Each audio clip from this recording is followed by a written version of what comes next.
Well, hello, it's great to be with you again today. And today we come to the parable of the persistent widow, a Bible story that has deeply practical implications for our prayer lives. So please turn with me now to Luke chapter 18, and I'll be reading the first 8 verses. Then Jesus told his disciples a parable to show them that they should always pray and not give up. He said, "In a certain town there was a judge who neither feared God nor cared what people thought. And there was a widow in that town who kept coming to him with the plea, 'Grant me justice against my adversary.' For some time he refused, but finally he said to himself, 'Even though I don't fear God or care what people think, yet because this widow keeps bothering me, I will see that she gets justice so that she won't eventually come and attack me.' And the Lord said, 'Listen to what the unjust judge says. And will not God bring about justice for his chosen ones who cry out to him day and night? Will he keep putting them off? I tell you, he will see that they get justice and quickly. However, when the Son of Man comes, will he find faith on earth?'" A minister had just preached a sermon on prayer, and he then invited people to come forward if they wanted someone to pray for them. A man came forward and said, "Reverend, I need you to pray for my hearing." The minister placed his hands over the man's ears and prayed fervently for the man's hearing. When he finished praying, he stepped back and asked, "How's your hearing now?" And the man replied, "I don't know yet, Reverend. My hearing's not till next Wednesday at the courthouse." Well, this very well-known parable in Luke 18 brings us to the topic of prayer, and in particular, our need to pray with persistence, to always pray and not give up. And the very first verse of this passage is key to our understanding of the whole parable. In verse 1, we read this: "Then Jesus told his disciples a parable to show them that they should always pray and not give up." So the stated intention of the parable is to exhort us to be like this persistent widow in our prayer life, to bring our requests to God and to keep asking, and in the words of this passage, not give up. We are to persist in our prayers rather than praying for something just once and thinking that that's enough. And just to be crystal clear at this point, Jesus is not merely encouraging us to have a regular prayer time, to pray every day about whatever needs arise on that day. No, it's much more specific than that. Jesus is actually encouraging us to pray about the same thing over and over again, day after day, year after year, if necessary, until our prayer is answered. Because that is what the woman in the parable does. She has this one serious, unmet need, and she continues to beseech the judge about that one need until her request is finally granted. She doesn't give up. And we are being exhorted to emulate that same dogged persistence in our own prayer lives. Then Jesus told his disciples a parable to show them that they should always pray and not give up. Now, having said that, it's important that we realise that there are some elements in this parable that are contrastive with our relationship with God, elements that we are not to draw a direct parallel with. The main one being the character of the judge. You see, in verse 2, we are told that the judge doesn't fear God and doesn't care about people. And in verse 6, we're told that he is also unjust. Furthermore, in verse 3, we find that his judicial decision in this woman's case up to this point has been unfair and unjust. So what we have here is a judge who is godless, uncaring, and unjust. Quite frankly, he's not a very nice person. So he is nothing like God at all. But that is what makes the parable so powerful.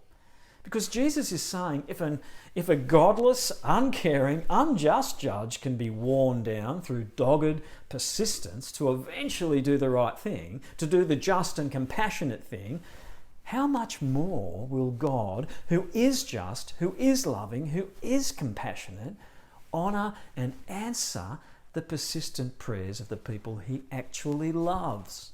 And so Jesus says to us in verses 6 and 7, listen to what the unjust judge says, and will not God bring about justice for his chosen ones who cry out to him day and night?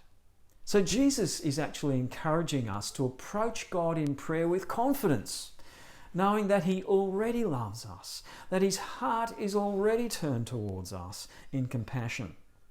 So it's really important to distinguish here that our persistence in prayer is not driven by a desperate need to turn the callous heart of an uncaring God towards us.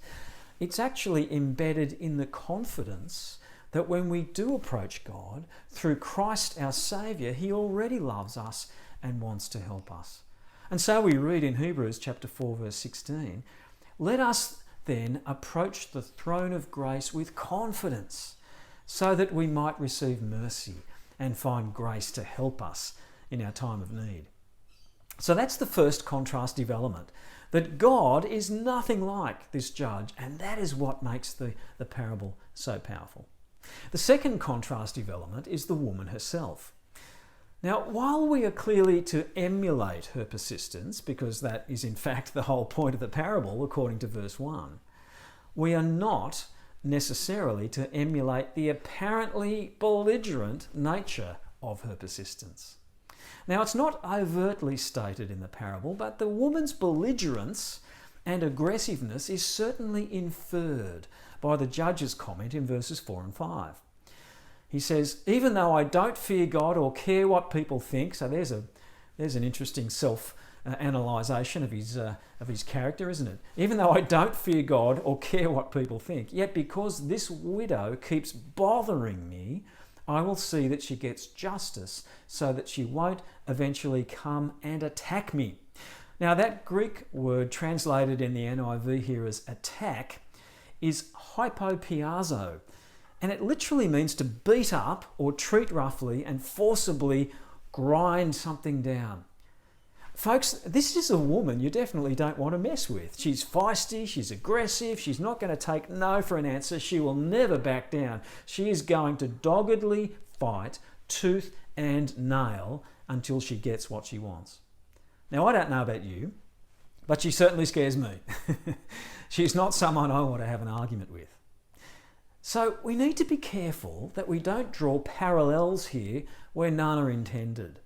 We are not encouraged to be like this woman in the nature or character of her persistence, which does seem to have been quite belligerent and motivated by a lack of trust in the unjust judge. But we are to be like her in the fact of her persistence. She is held up to us by Jesus, not as an exact model of persistence, but as an example of persistence. And there's quite an important difference. So we aren't to approach God forcefully. We're not to approach God demanding our rights, demanding that he grant our requests.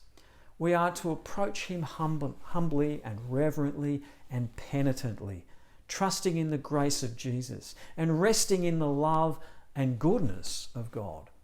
But we are still to come to him in persistence, humbly bringing our needs before him again and again until the answer is given.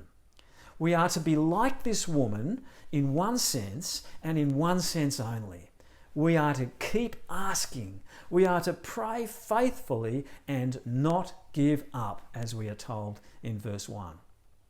Now, of course, there is a whole set of biblical conditions for answered prayer that come into play at this point.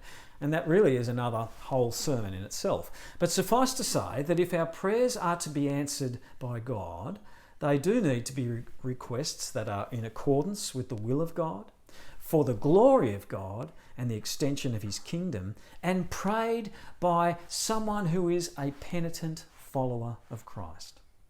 But I want you to notice, please, that Jesus in this parable doesn't touch on any of those conditions, does he? He is hitting one point and one point only: our need to persist in our prayers and not give up. You know, last week I mentioned George Muller, a wonderful man of God who founded a number of orphanages in England in the 1800s.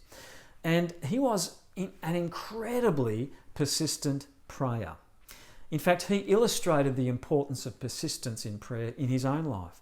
In November 1844, George Muller began praying for the conversion of 2 young men in his community. And he prayed for those 2 young men every single day for decades. Towards the end of his life, Muller wrote this: "When I'm persuaded that a thing is right, I go on praying until the answer comes. I never give up. I have been praying every day for 52 years for 2 young men, sons of a friend of mine. They are not yet converted, but they will be. How can it be otherwise when we have the unchanging promises of God?" Wow, what great faith. What incredible persistence. You see, that's the kind of prayer that Jesus is promising to answer. And, by the way, answer it he did. One of those men was converted a couple of years before Muller's death. The second young man was converted 2 months after Muller's death. George Muller never lived to see that final answer to his prayers, but he went to his grave absolutely convinced that the answer would come. He prayed and he did not give up. Now, I'm very aware that many of us have been praying for friends and family, for our churches and communities for years, for decades. Don't give up. Don't stop. I wonder how many times we give up praying about something just before God grants the answer. I mean, what would have happened if George Muller had stopped praying for those 2 young men after just 10 years, or after 20 years, or even after 30 years? What if he'd woken up one day and thought to himself, "Oh well, God clearly isn't going to answer this prayer. It mustn't be his will. I'll stop bothering him." Now, to be honest with you, I don't know why God answers some prayers very quickly, while others he takes decades to answer. We mere human beings are not given full insight into the mind of God and his reasons for delaying the answers to some prayers. We are not given a full explanation. We are simply exhorted to keep praying and not give up. You know, a visiting missionary influenced my own attitude to prayer greatly when he visited my youth group back when I was a young person, way back in 1627 or thereabouts. The missionary's name was Michael Babbage. He was an Anglican missionary working in Yemen, near Saudi Arabia. And he told us that he was originally working among 3 tribes in the Yemen. And before he went there, he got 3 churches to pledge to pray for 1 tribe each. Well, during his first 3 years, he had a wonderful response to the gospel from 2 of the tribes. But that 3rd tribe remained hostile and unresponsive to the gospel. On his first furlough back in Australia, he revisited the 3 churches who had pledged to pray for the 3 tribes. And he discovered, as you can already guess, that 2 of the churches had prayed faithfully and persistently every single week for their tribes. But the 3rd church had had a couple of prayer meetings for the first month or 2 and then had stopped praying. Well, Michael Babbage sent prayer requests out to a number of churches to pray fervently and persistently for that 3rd tribe. And only 6 months or so after his return to the mission field, revival broke out in that 3rd tribe and a thriving church was established. You know, that story impacted me deeply as a young man because it taught me that prayer actually works, and furthermore, that persistence in prayer is essential. For some reason that I'll never fully understand, God has entrusted the work of the kingdom to us, and he has endowed our prayers with great authority. Our prayers play a hugely important role in the outworking of God's kingdom.